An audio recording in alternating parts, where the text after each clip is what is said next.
Okay, you can begin. Ok. Buenos días para Latinoamérica. Mi nombre es María Martí, soy presidente del Ayn Rand Center América Latina y les doy la bienvenida a la tercera parte y última parte del curso Nietzsche en Rand, sobre altruismo y egoísmo. En esta ocasión, Stephen Hicks responderá a todas las preguntas que tengan sobre la primera parte y la segunda parte y cualquier pregunta relacionada a Rand y a Nietzsche. Muchas gracias por participar en este curso. Próximamente vamos a anunciar nuevos cursos. Creo que hemos aprendido muchísimo. So thank you, Stephen, very much. Welcome back for the third session of Nietzsche versus Rand.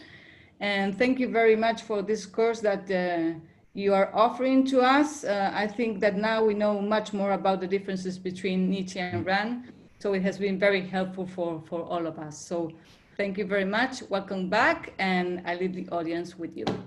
All right. Well, likewise, thanks for you. I know there's a lot of behind the scenes setup that goes into making these things possible. So Ayn Rand Center Latin America and ThinkSpot, I appreciate it. Yeah. Thank you, Rob, thank you to Rob. Yes, thanks a lot, especially. I just get the fun part to show up and talk about these two giant intellectuals who are still with us in the 21st century, intellectually speaking. A couple of announcement things. Yeah, we did two live stream lectures, one on Nietzsche and Rand, mostly on their views on altruism, and then another one with their views on egoism. And the idea today is to have a Q&A. And originally we built this Q&A as any follow-up questions about Nietzsche and Rand, but then also we've been doing here at ThinkSpot a monthly Q&A about kind of any questions people would like to put to me, hopefully in my areas of expertise. But this month we have received a large number of questions. So this is partly by way of an announcement. We're adding one more Q&A session. It will be next Saturday, July 11th, same time at ThinkSpot. Normally my Q&As are open or for free only to my subscribers and to those who pay a fee. But we're going to make this July 11th event open to everyone. So there will be a registration form, right, of course, but you won't have to pay anything. And it will be advertised at my website, Facebook, and all the usual social media channels. So what we're going to do today is just take the questions that are directly about Nietzsche and Rand. And I've got about a dozen of those. They are posted at my website. They're posted also at the, the ThinkSpot site. And I'm going to get through as many of them as I can. I think I'll be able to cover all of them and say a few things about them. But I've saved all of the questions that have been coming in about the toppling of the statues, Black Lives Matters, and then there's been a lot of other issues that people have had questions about. So I've collected all of those, and again, there's another dozen or so of them, and we'll take those up on July 11th. So yeah, keep an eye out at ThinkSpot if you are a participant at ThinkSpot, or if you're not, to get registered there. And we'll have a free Q&A on all of those things next week.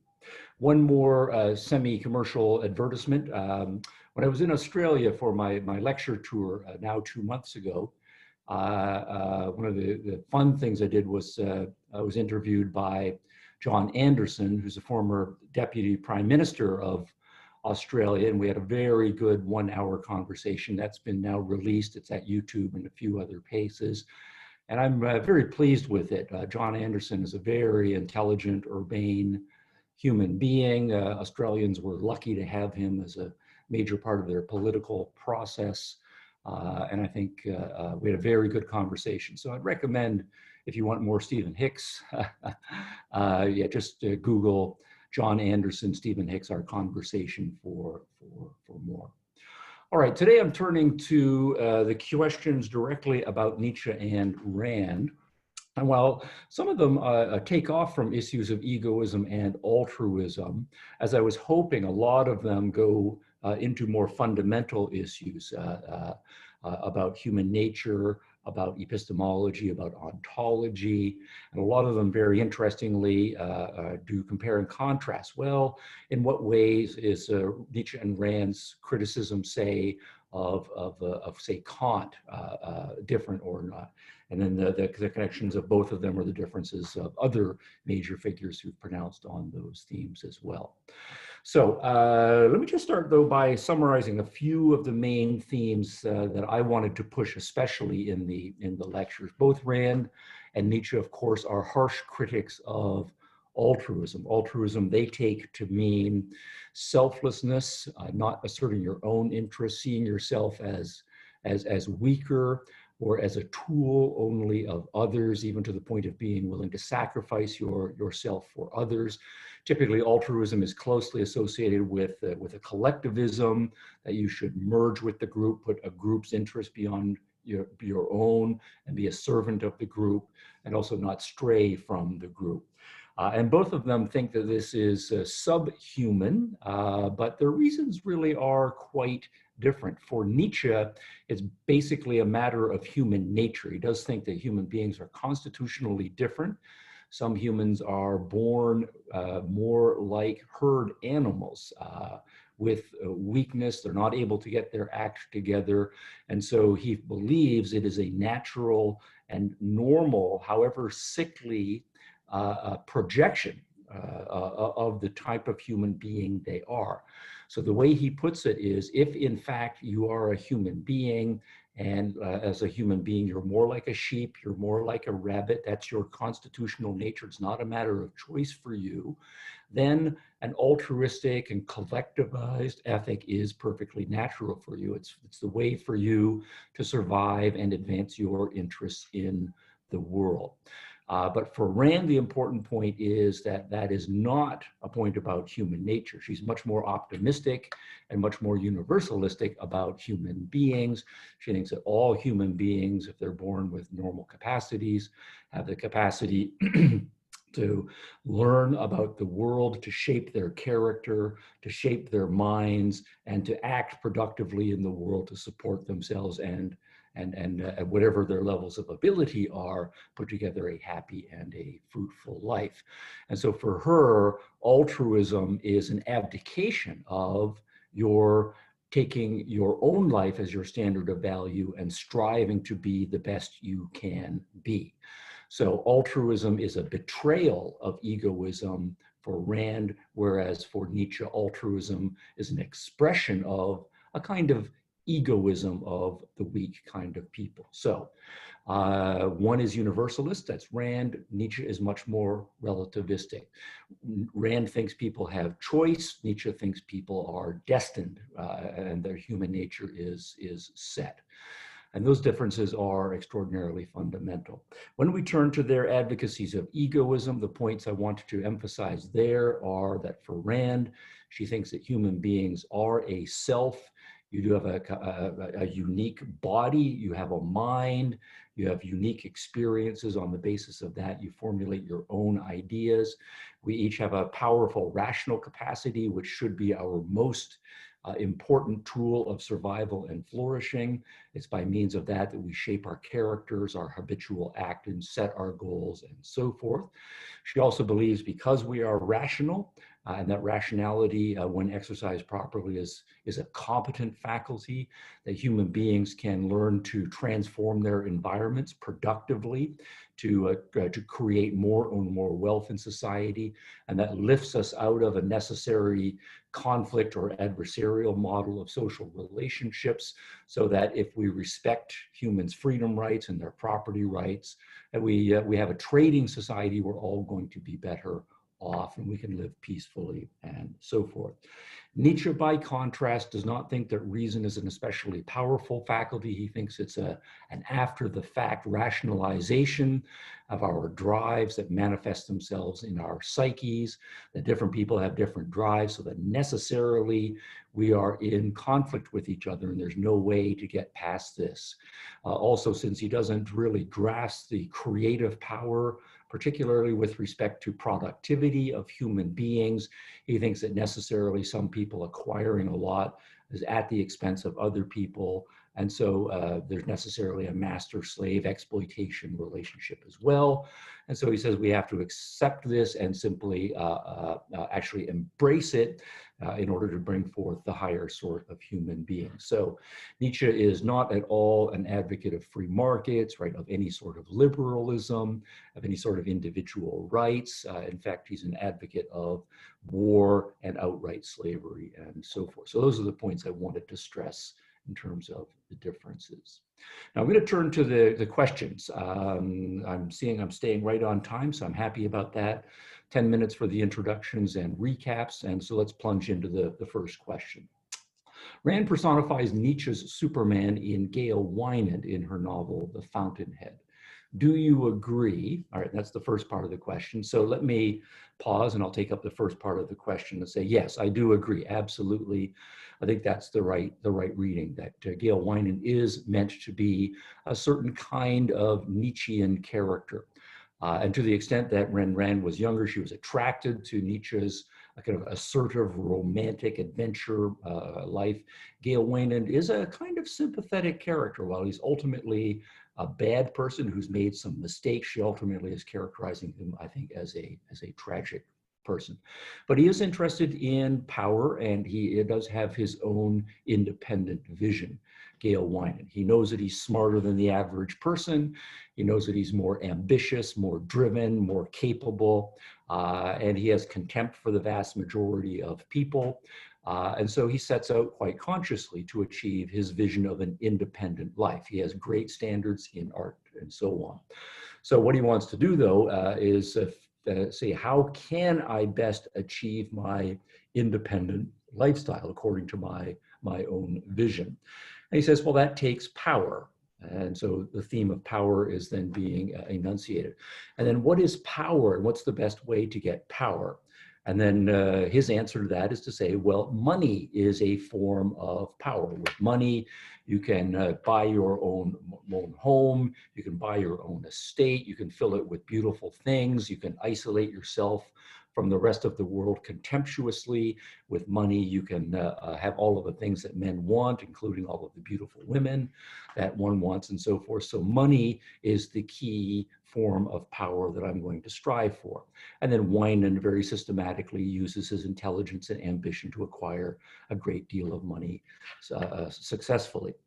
But then, and this is still a Nietzschean theme here, how do you best get money in the modern world? Well, particularly in America, America is all about free markets, it's all about capitalism, it's all about the mass market.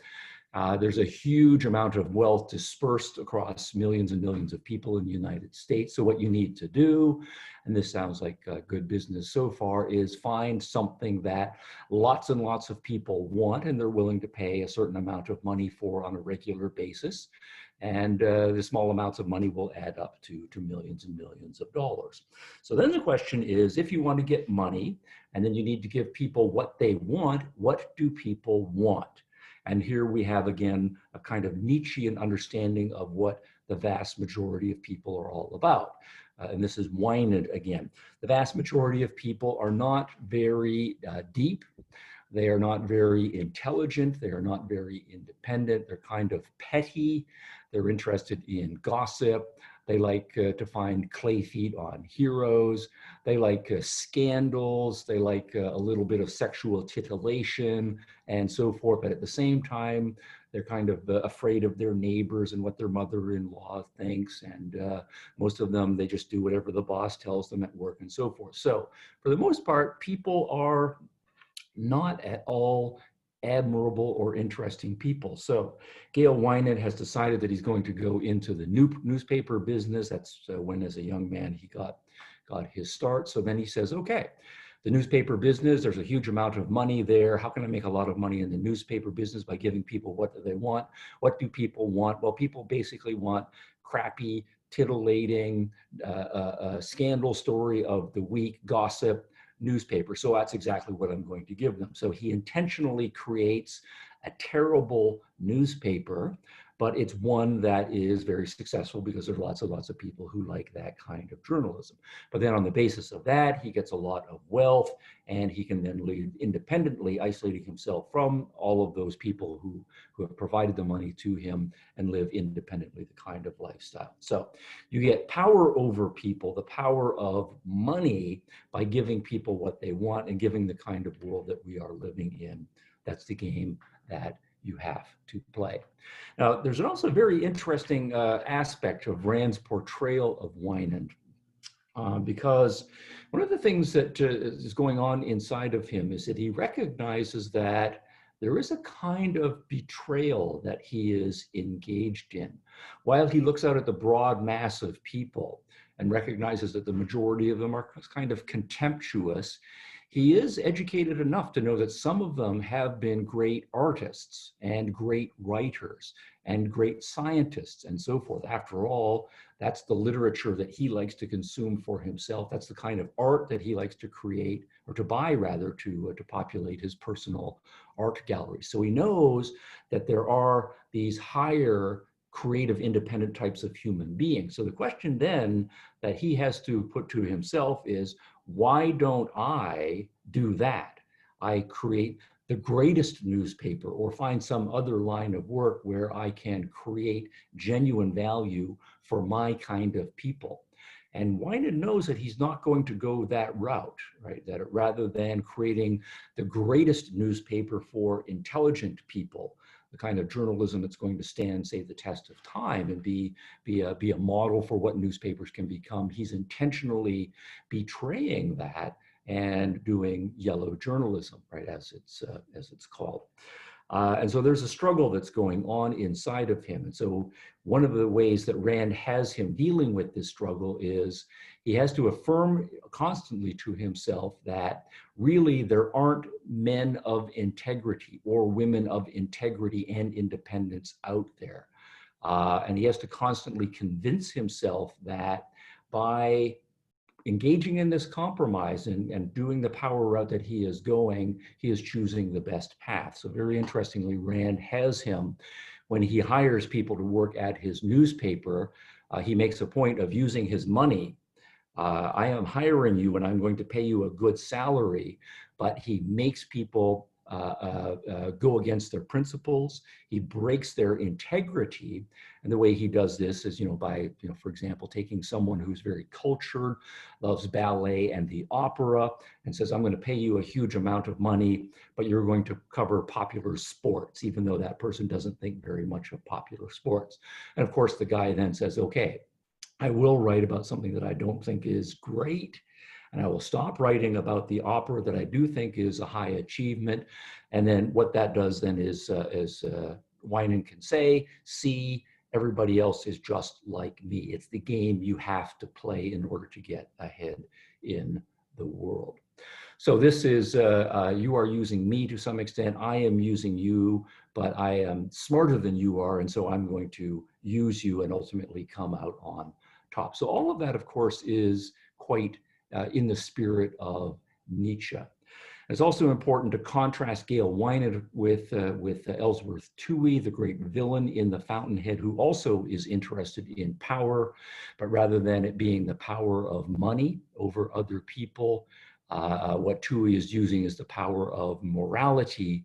And Rand is drawing, I think, on Nietzsche's analysis of slave morality, the herd morality, collectivized morality, and recognizing that it's a very powerful psychological weapon against human beings.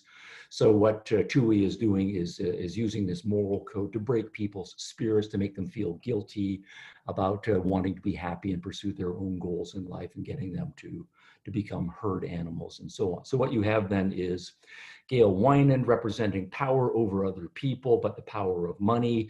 Ellsworth Toohey representing power over other people, but it's the power of morality. So one is a more materialistic power. 2E represents a more psychological power. So it's the old soul, body, or mind physicality duality. But the common denominator between the two is that it's a power game and it's a power struggle. And what you have to do is dominate, be the top person, and use the power weapons to advance your own interests at the expense of other people. And so really Toohey and Winand are just disagreeing about what the best kind of power is. Now, that then is to say, I agree with the first part of this question. I think it's well formulated. Did Rand come to reject Nietzsche? This is the second part of the question, because he saw his view on power as primitive. Yes, in that it lacked her definition of free will.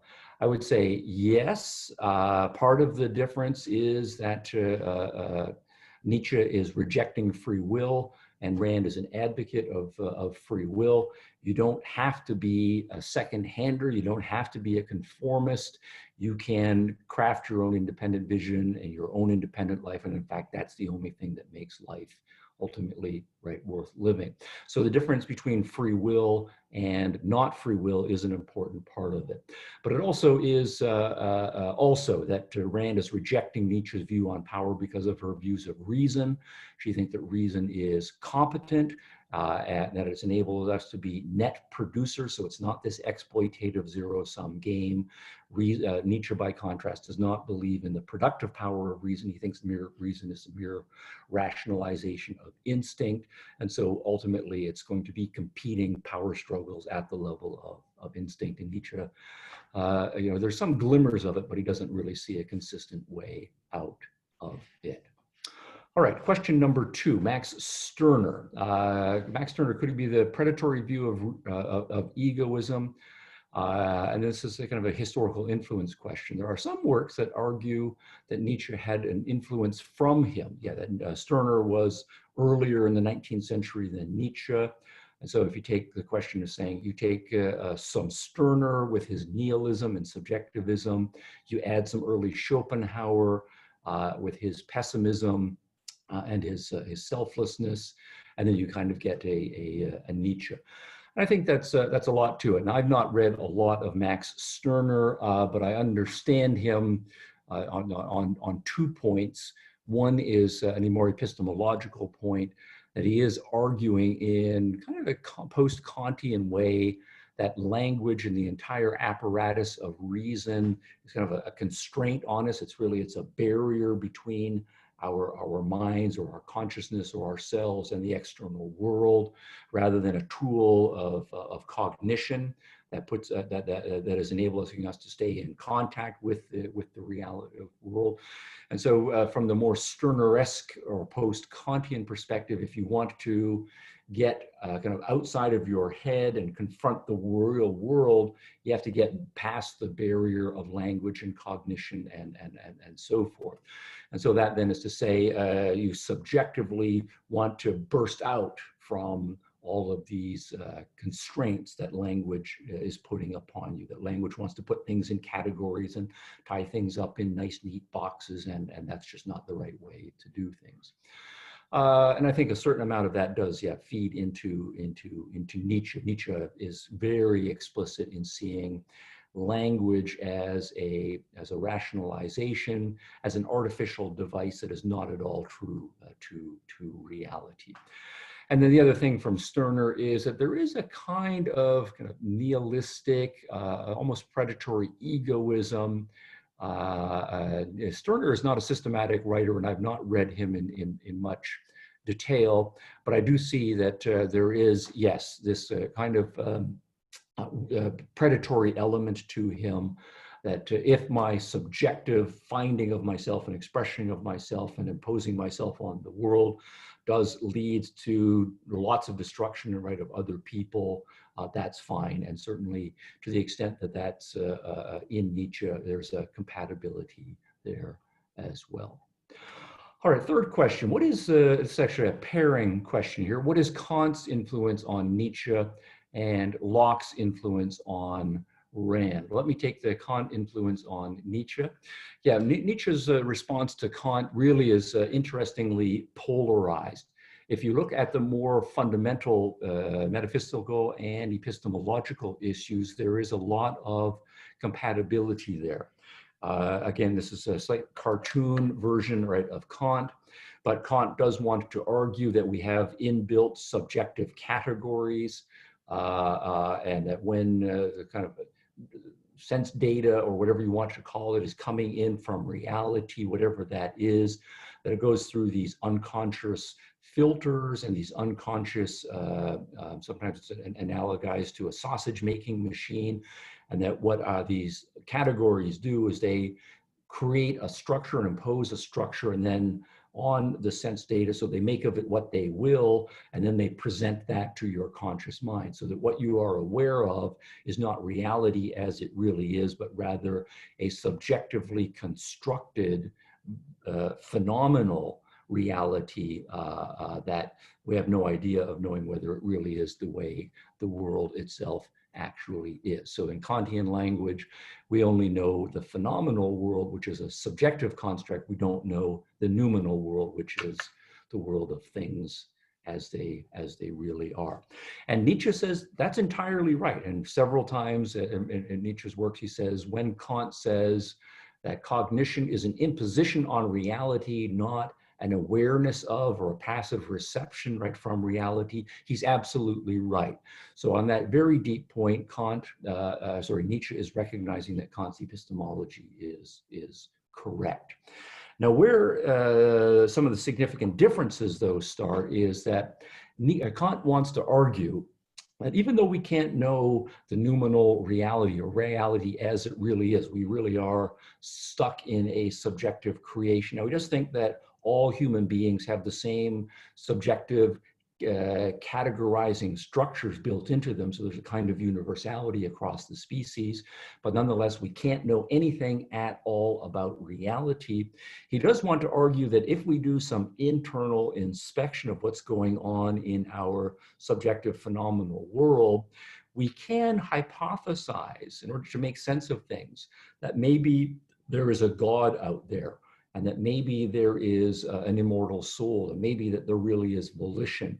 And so he does hold out this idea that we can, and again, this is a very short cartoon, believe as a kind of rational faith in a God, right? Or that we are moral agents in some noumenal aspect, and that when we receive our moral intuitions and our sense that morality is about these commands that are universal, and that I have an obligation to obey these commands, that the only way we can make sense of that is to say that there is a noumenal self that is in some sense in contact with a kind of godlike being that is legislating, and that these commands are coming to us, and I do have an obligation to obey. So if we're going to make sense of morality in this sense, that's the only way that we can do so. Now, what Nietzsche is doing is saying that is just a bunch, basically, of crap. That's wishful thinking. If we are going to say we can't know anything about the noumenal realm, then we have to say we don't know anything about the noumenal realm, and not try to sneak in the idea of God and the noumenal selves, right, and so forth. And instead of holding out in some sneaky form hope that there is this external source legislating commands upon us that we have to submit to, Nietzsche then wants to say, look, if we are subjectively trapped in the noumenal world, then what we need to do is more robustly embrace our subjectivity. If we are imposing structures on the world, then let's just recognize all the way through we are imposing on the external world. And so my sense of what's good and bad and right and wrong is going to be a subjective thing that comes from within me, and I am going to commit to it, not because I think there's some external source telling me that I got to do this, but rather because I have willed it, and I'm going to impose it on the external world. So in that sense, Nietzsche is saying that Kant starts down the subjectivist road, but he gets scared, or he gets timid, or he's still stuck in old ancient religious moralities, and so he's only a half step, and Nietzsche is more consistently drawing the implications of a broader Kantian turn. All right. Now, the other pairing of this question is Locke's influence on Rand. Here, I would say it's interesting. Clearly, Locke is a hero to some aspects of Rand's philosophy. At the same time, she does think that his epistemology is a disaster. That it's a kind of hopeful realist philosophy. Locke wants to be an empiricist, to say that we are taking our sensory, perceptual experiences of the world, that we're forming categories and generalizing more abstract concepts on the basis of that, that we are creatures of reason, that we should be rational and argue our way in and out of various conclusions and so on. And so in that sense, Locke's heart is in the right place, but nonetheless, his account of sense perception, his account of concept formation, his account of where logic comes from and so forth, whether we can put morality on an objective basis, Rand would say, all of that is a disaster. And so Locke's philosophy does in fact set up for the teasings out by the generations of philosophers after Locke to say, well, this doesn't work, and we end up ultimately in the kind of skepticism of someone like David Hume two generations after Locke. So I think the fair thing is to say that Locke wants to be an advocate of empiricism and kind of a rational empiricism. And so Rand would agree with him on that, but they have very different understandings of how sense perception works, how abstractions work, and so forth. But at the same time, where I think Rand is actually drawing more from I think the least original part of Rand's philosophy is her political philosophy. Her contributions to philosophy are in the more fundamental branches, metaethics, epistemology, and I think her aesthetics is underappreciated. But Locke's understand his individualism, his position that we should have a strong advocacy of individual rights, to life, liberty, and property, that governments should be severely limited in the scope of their power, that a civil society is going to not only have great respect for everyone's individual rights, but also great tolerance for the fact that we are all individuals finding our own way in the world, and so we're going to embrace very different lifestyles. All of that Rand is wholeheartedly in agreement with. And so, if you strip away the foundations that Locke wants to argue for his political philosophy, and you just abstractly say, here are the 5 or 6 most important principles of Lockean political philosophy, then Rand is in agreement with those. The other thing I would say is that both of them are quite optimistic about human potential. And of course, Locke is an early Enlightenment thinker, and what's very interesting about him is, against centuries of people thinking that history is, there was the good old days and things are just getting worse and worse and worse, or that just, there are these deceptive cycles where things seem to get better for a while, but really things just get worse again, and then they get better, and so the cyclical history. What you find in Locke is this sense that he's not alone in this, but this early Enlightenment sense that no, really, we're finally figuring out how we can make things better and better, and that progress should be the natural birthright of human beings, that we can kind of break past cycles of everything being pretty much the same, or this sense of decline. And all of that, of course, is embraced strongly in Rand with her very romantic adventure sense of life, that in principle, the sky's the limit for human prayer. And actually, the sky's not the limit. We can go to the moon and beyond. Okay, question number 4. I think I need to pick up the pace as we are at the 12:33 point here. This is a question on Kant's influence on Nietzsche. And the question is, if you read a mathematician's book and you come across 2 + 2 = 5 as the basis of his argument, you would possibly disregard his theory and move on. But if that was a philosopher's book, the same argument doesn't have the same effect, but on the contrary. Kant wants me, if Kant wants me disinterested, why do his supporters still care? Okay, that's an interesting question. So yeah, typically, if you take a mathematician, right, or a scientific example, if you were to read someone advocating some important fundamental principle that you just know to be wrong, water isn't wet when it's in its liquid form, right, or whatever, you would just reject that, and you would reject the system and move on from it, and you would say whatever gave rise to this is also just not worth my time. But it is interesting about philosophers. While many philosophers will, of course, just say history of philosophy is completely pointless, and I'm just interested in contemporary issues, and I'm just going to work on those. What we do find is the majority of philosophers spend a lot of time thinking about the philosophers they think are wrong. And so that is an asymmetric disciplinary point. I think the issue is this: while in the other sciences, in the mathematics as well, there's some concern for foundational issues. I think the concern for foundational issues is more baked into the DNA of philosophers. Philosophers are always asking why all the way down.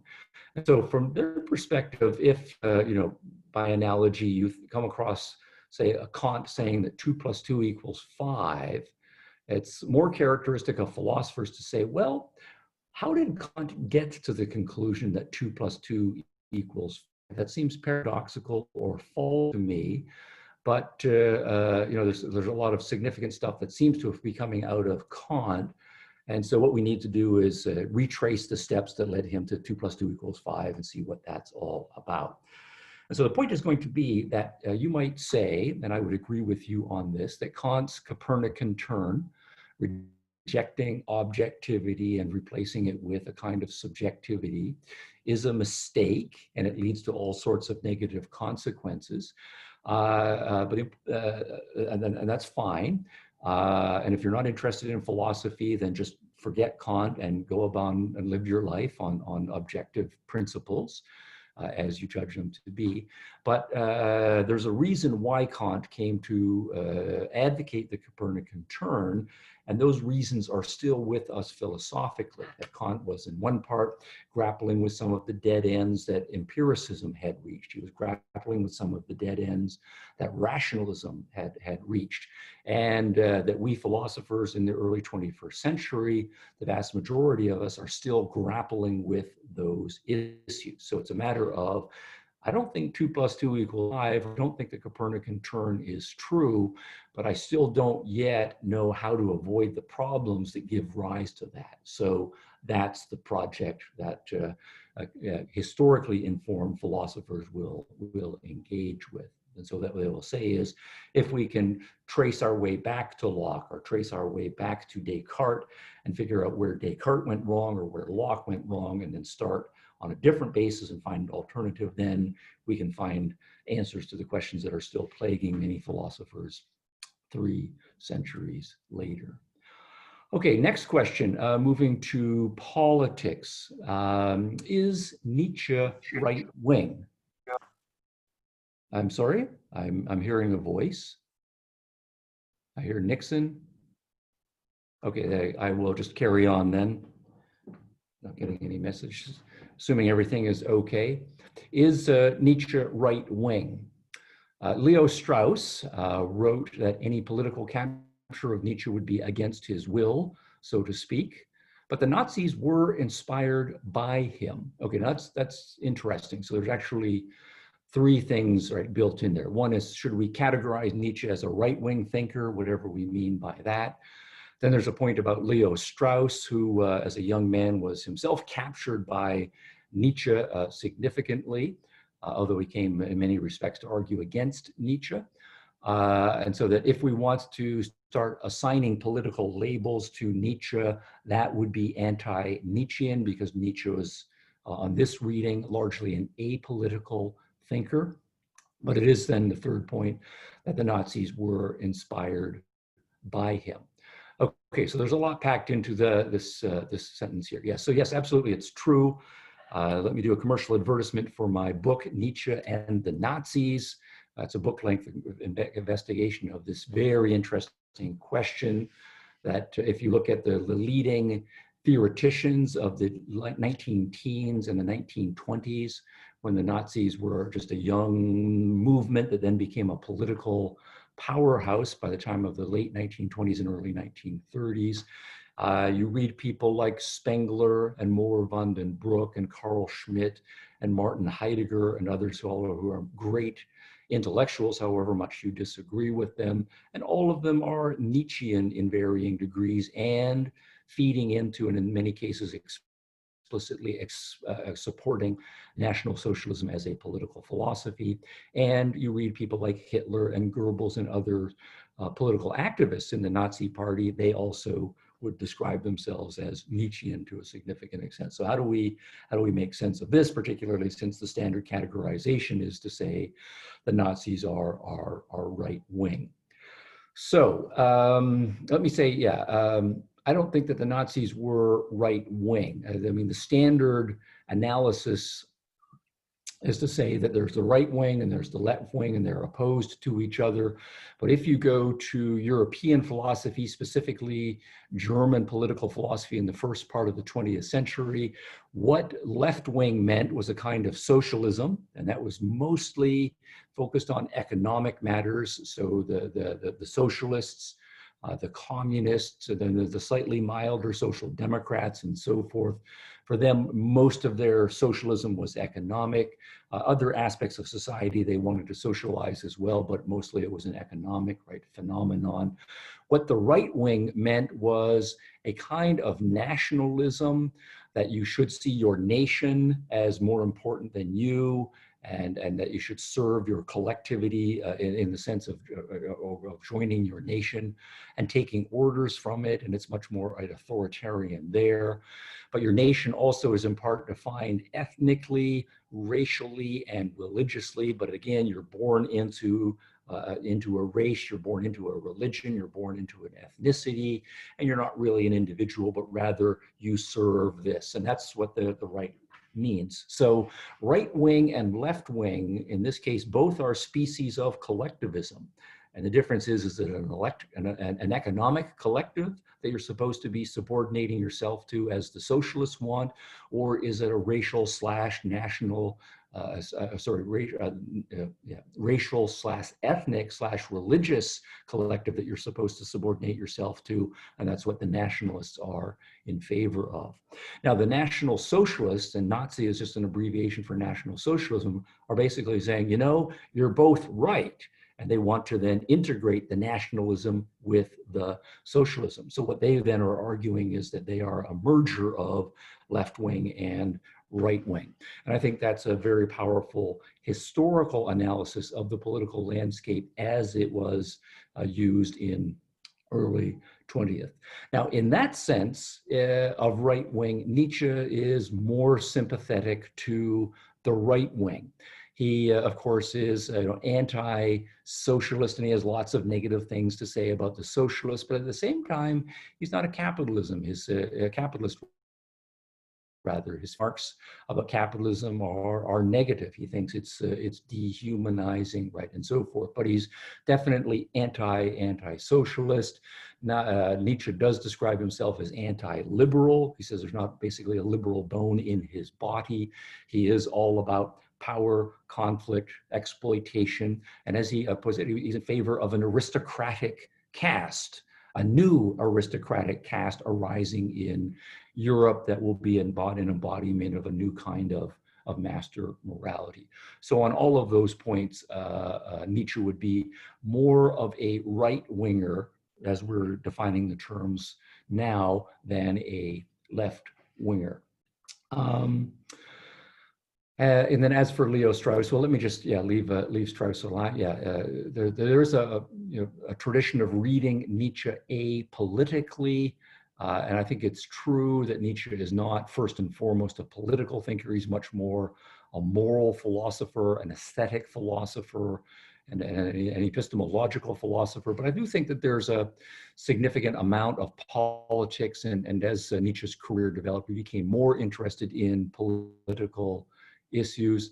There's a book I read last year by, I believe it's Hugo Drawn, forgive me the pronunciation if I've gotten it incorrect here, but Nietzsche as a political thinker or something like that. I think the guy's last name is E-R-O-C-H-O-N, and I think that's a nice introduction to the more politics and the kind of politics that comes out of Nietzsche is more than the more traditional apolitical reading of Nietzsche would say.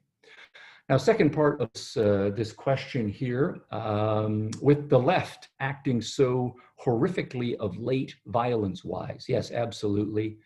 Leftists in our generation are for the most part very, very bad. Again, left wing is a big tent. There are still some decent leftists, however mistaken most of their views are. But the left is becoming worse over the course of the last generation and spilling out into outright violence, as we are all aware. Does it make sense to make a differentiation between right and left? At a high level of abstraction, to the extent that you think the right, whatever that means, comes out in some sort of neo-Nazism or alt-right with a willingness to engage in the suppression physically of minority rights and individual rights. And if you are willing to take it to the streets and you're coming from whatever you take right wing to mean, then you look at the leftists who are willing to do the same thing, and on details they have different grievances, then yes, it doesn't make a whole lot of sense. You are anti-liberal, you are anti-individual, you are anti-rational, and so on the most important philosophical and political issues, you are on the same thing. It's a bit like going into very bad neighborhoods where there are gangs that are terrorizing the neighborhoods and basically running criminal enterprises. And it really doesn't matter, if the gangs, are wearing this kind of tattoo or that kind of tattoo, if they're basically picking on people in grocery stores or picking on people in drugstores, you're basically the same. So I do think we need to get past left and right as traditionally used. Those always have been simplistic package deal labels, and careful thinking is what we need right at this point. Okay, a question. I'm wondering how Rand squares inalienable rights I'm wondering how Rand squares inalienable rights granted by God with her atheism, right? So, yes, the status of rights as principles, basic principles about social interaction. We should say, each person has a right to their own life, a right to their own liberty. Your life is yours, my life is mine. You're not my slave. Excuse me one moment. I see I have a notice here. Just someone pointing out that I have a question in the Zoom. Okay, good. After I take up, okay, I'll definitely get to the question in the Zoom. All right, good. So individual rights, whether they can be put on a naturalistic foundation or if they necessarily need to be put on a religious foundation. Of course, this is a big controversy among those who think there are individual rights as universal objective principles. Where do they come from? And a religious position that many conservatives will advocate is to say there is a God. God created human beings. He created all human beings equally, and he endowed them with a certain status with respect to each other, and that status they have with respect to each other is each should have rights to life, liberty, pursuit of happiness, and so on. And that's a well-established tradition in political thought. And so that then is to say that rights are seen as intrinsic in human beings, not because of any natural facts about the world, right, or human nature, but rather because of certain supernatural facts that God has decided to do so. Now, this theory runs into a couple of issues. Of course, the most important issue is, can you actually prove that there is a God? and that God did make all human beings equal, and that he did in fact endow them with all of these rights. And so you've got a huge evidential proof barrier to surmount here. And if you can't prove all of those things, then you've got a very fragile basis for your political system, because you know, if there's no evidence that a God exists, then what you're ultimately saying is it's an act of faith. If explicitly you are saying that we have to have an act of faith or believe in mystical revelations as the basis for our political philosophy, then that's a huge epistemological leap that is really not going to fly very well in a modern scientific rational world as well. There's also an interesting objection that says that this really is not to say that rights are inalienable, because what God giveth, God can taketh away. It's a matter of saying that the only reason we have rights is because God decided to give us these certain rights, but God is conceived of as a person, and he could take them away, he could decide differently. Then they are not really objective, and they're not really intrinsic. They still depend on God's say-so, and God could, of course, change his mind right at any point. So on all of those reasons, the religious approach is a rather fragile basis for political rights. Now, the way then that Rand, as an objectivist, wants to say, you know, she doesn't believe in God, is to say that rights are inalienable in the following sense. There are facts about human nature. Human beings are biological creatures. We have certain needs, and we also are psychological creatures. We have certain capacities, and these are objective facts that we don't make up. So it is a fact about human nature, for example, that I need nutrition, I need food. It's a fact about human nature that I have a brain, I have a mind, I can observe the world, I can figure out the difference between things that have nutritional value and don't have nutritional value. And the things that do have nutritional value in the world relative to my needs, those are objective facts about the world. I can't eat rocks. God can't say that eat rocks and you'll be healthy. And I can't say eat rocks and you'll be healthy. Those are just objective facts about the world given the nature of rocks and my nutritional capacity. So I recognize that certain meat products and grain products and so forth have nutritional value.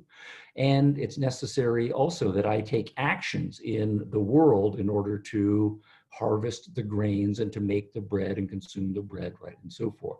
So what Rand wants to say, just to use this relatively simple example, is the reason why we have rights is because of facts about human nature. If human beings are going to survive, it's a fact that their nutritional needs need to be met. It's a fact that human nutritional needs are going to be met. Human beings should be able to think about the world, to explore and to act in the world. And it's the fact that if to survive by, say, growing grains and milling wheat, then to recognize these facts. So what Rand then wants to say is, it's a fact about the world, or a whole series of facts, and this is what rights are based on. Human beings need to think, they need to act, and on the basis of having produced things in the world, they need to be able to control their product. Those are objective facts about the human being in the world, and the only way human beings are going to survive is if we recognize and respect them socially. So they are inalienable in the sense that we can never pretend that those are not facts. Instead, we should recognize them and follow through on them consistently. Okay.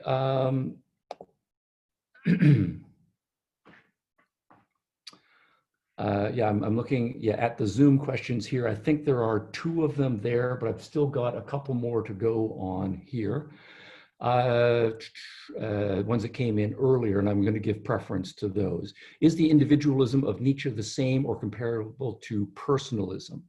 To this one, again, this is a very big question. I want to say yes and no. Right. The contrast of personalism is to impersonalism, the idea that ethical principles are completely independent of human personality, human individuality, human uniqueness. So what impersonalism is trying to capture is the idea that there are intrinsic moral values that are universal to human beings, and you should be able to take any human being and plug them into the same situation and have that person believe, act, and achieve the same values, right, and so forth. And what the personalists want to argue is that ethics is, as the name suggests, is much more unique, much more individualized, and much more personalized, that we always have to have individual agents with individual values and so forth. Now, to that extent, I think Nietzsche would split the difference, because he doesn't want to say that it's always individuals, right, who are valuing, but at the same time, he wants to argue that we do need to get past our kind of individual particularity and see ourselves as serving an end beyond ourselves, the overman or a higher species. So there are lots of elements of personalism, you know, that your life is an end in itself and your values and your happiness matters. Nietzsche would reject those aspects as well. Okay, I'm going to do one more question here, and it has to do with Rand's remarks to the graduating class at West Point, their very famous essay, Philosophy, Who Needs It?, which is a great, great essay, but it actually pertains to a question period where Rand is asked a question about United States and the Indians and the treatment of the Indians in this continent. And the many sad stories that are involved there. And there's a transcription, right, of Rand's remarks. I don't know if it's available anywhere online, where she does not display much sympathy, right, for the Indians, and is much more sympathetic to the cause of the Europeans, broadly speaking, coming to the U.S. and spreading across the continent and developing it. And then the question here is whether Rand's remarks relate to Nietzsche's master concept. And I would say first, no. Nietzsche would have no problem, right, with there being a conflict of two different cultures and it being a power struggle, and whichever one dominates for whatever reasons and by whatever methods, that's just the way the world works. So he would say, fine, there are many respectful warrior elements among the Indians, and they did a good try, but they were just not powerful enough to resist the Europeans and their advance, and I'm not going to be sympathetic to them, right, and so forth. Might ultimately does make right. It ultimately is a matter of power and exploitation, and so he would be sympathetic then to the European conquest of the Native American Indians, right, and so forth. I think Rand's view, of course, would have to be much more nuanced, because she's not an amoral power politician. She wants to say, if there are cultures, and those cultures come into conflict with each other, and if you're just talking at a high level, universal level, you have to make a very big judgment call. Is one of those cultures more civilized and the other culture less civilized? And by civilized, that means more committed to moral principles, right, or not. And then she would say, to the extent that those kinds of cultures are coming in conflict with each other, then at that level of abstraction, your sympathies should be with the more civilized, to the extent that they then use their power effectively against the less civilized. So what we would then need to do is to say, take the Indians, and this is a hard issue because there's hundreds of tribes in North America, if we just limit ourselves to North America for a moment. And to a large extent, they were quite diverse, but the center of gravity for the vast majority is that they were and saw themselves as warriors, as hunters, as what we now call patriarchal, right, male-dominated, and so forth. They had no concept of individual liberties, individual rights, some weak elements of property rights, but not very consistently applied, right, and so forth. So to that extent, Rand's analysis would be to say that they were at a lesser level of civilization. It's not to say that the Europeans at the same level, and again, here we've got the British, we've got the French, we've got some Germans, we've got the Spanish, right, and so forth, and they differ right amongst each others. But at a very high level of abstraction, we were saying the Europeans in the 1600s and the 1700s, while they were, of course, quite savage in many respects, they were much further along in terms of civilizational development. They were articulating concepts of individual rights. They were starting to question the status of women. They were starting to question and take steps against slavery and so forth. So given the amount of time I have now just on this huge concept, I would say you would start at that high level of abstraction. Then you would have to, of course, drill down and then say, well, what about the Sioux and what about the Spanish, right? What about the Iroquois and what about the French? And then you would have a more fine-grained analysis. And a huge amount of history that you have to sort through. Okay, going to the Zoom now. How to apply, this is from Jacqueline, how to apply Rand's ideas to resolve ethics problems in law cases. It is possible to apply the definition of egoism to defend individual rights. Yes, and this is a huge amount of work, right, that needs to be done, because then you take egoistic principles or ethical principles, which are very high level of abstraction. Individuals should pursue their rational self-interest. People should be honest. People should be productive. People should be committed to justice. Then you apply that to politics, and then we say, to the extent that we interact with each other socially, we need to have explicit principles that we are going to respect so that we get along with each other. So I'm going to respect your right to your life, your liberty, your pursuit of happiness. And then again, those are very high level abstract principles.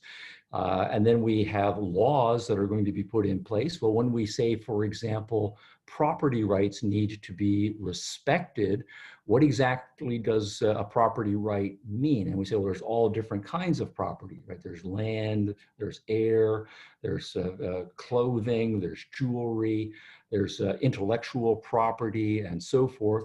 And ethics in general is going to say, if you produce it, it belongs to you. As a moral principle, you should keep the gains of your productivity. Politics is going to say you should have a property right to your productivity. But then the purpose of law is going to be to sort out at a much more fine-grained level what the difference between contractual property rights are and real property rights are and intellectual property rights are going to be. And really the only way to do that is going to be to look at the hundreds and thousands of particular cases that arise, because in many cases there are going to be nuances about the particular application. And so having general constitutional principles, they, at a high level of abstraction, they all still need to be worked out, in many cases on a case-by-case basis. So for example, I don't know, suppose you and I come to an agreement. I don't know, you send me an email and you say, hey, Stephen, would you like to come and give a lecture? And I say, yeah, I would love to come and give a lecture. And you say, well, I will pay you, some thousands of dollars, right, to do so. And I say, that sounds great. And we have an email agreement. And then I go ahead and I buy my plane ticket. And maybe you go ahead and sell some tickets. And so, I've got a few $100s invested in this project, but you've got thousands of dollars invested in this project. But then the night before I'm to leave, suppose I get sick and I miss my plane flight. Well, we both recognize that there is a wrong that has gone here, but you and I might have very different understanding of what I owe you and what you owe me and how to resolve this dispute. So we take it to a court. And there's no way, I think, ahead of time for there to be an answer in the statute books or even a general moral principle or a general political principle to tell us what the right answer is going to be. So what we're going to need then is rational, objective people in the legal system who will take attention or pay attention to the facts of our case, or hopefully you and I will just be able to take it to arbitration, but the same issue will have to happen to work out what the right answer is in a particular issue. So yes, so it is possible, but it's ongoing work and it's not easy work. All right, next question. And I think this will have to be the last one here. What would be the perfect political system according to Nietzsche? Very good. And yeah, I do want to say, you know, going back to some remarks before, that Nietzsche did not specify. I think what he wants to argue is that politics as it is right now is a disaster. And what we should be willing to do is get past the old hidebound monarchies and aristocracies, but also modern democracy and socialism and liberalism are all pathetic. And so if we are going to be genuinely masters, what we do need to do is legislate new values. And Nietzsche does think that politics is going to be one set of tools that the new master types will be able to use. It's kind of interesting that at one point Nietzsche says he doesn't really care what form future political systems come, whether it's democratic or constitutional or Republican or overtly aristocratic, because he does think that the master types of individuals are always going to find a way to take whatever the current political system is and use that system to advance their own ends.